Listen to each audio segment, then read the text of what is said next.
Viking recently acquired the First Hit Gold project, and it was vended into Viking with a transaction completed towards the end of January this year.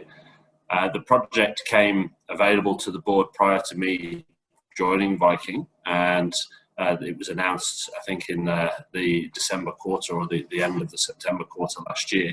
The transaction process went through. It was a paper transaction. There was around 400 million shares issued to the vendors in Viking to complete the transaction. We got that through at the end of January, and immediately on completion of the process, we got out on the ground drilling very quickly. We got, within 3 weeks, we had diamond drill rig turning on the property, and a few weeks after that, we got an air core rig out, and we're in the middle of our phase 1 drill program at the moment. Yeah, of course.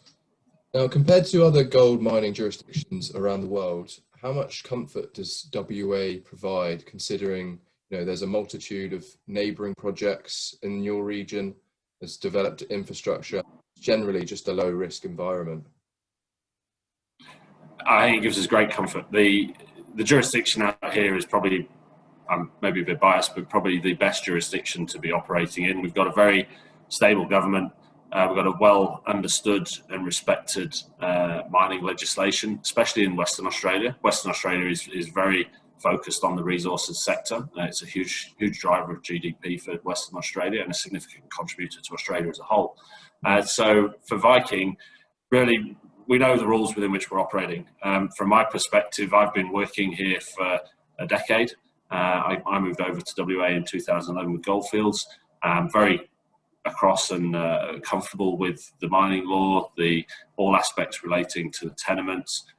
We know we've got a very stable tenement holding. Several of our tenements are mining licenses. They're granted for very long periods, and really the work we undertake which ensures that they're very secure. In addition, like you pointed out, we're in the neighbourhood of many mining companies, from some of the largest with Northern Star through to many other junior explorers and miners. Within 150 kilometres of First Hit, the project where our main project and where I'm sat at the moment, we've got probably more than half a dozen active gold processing facilities.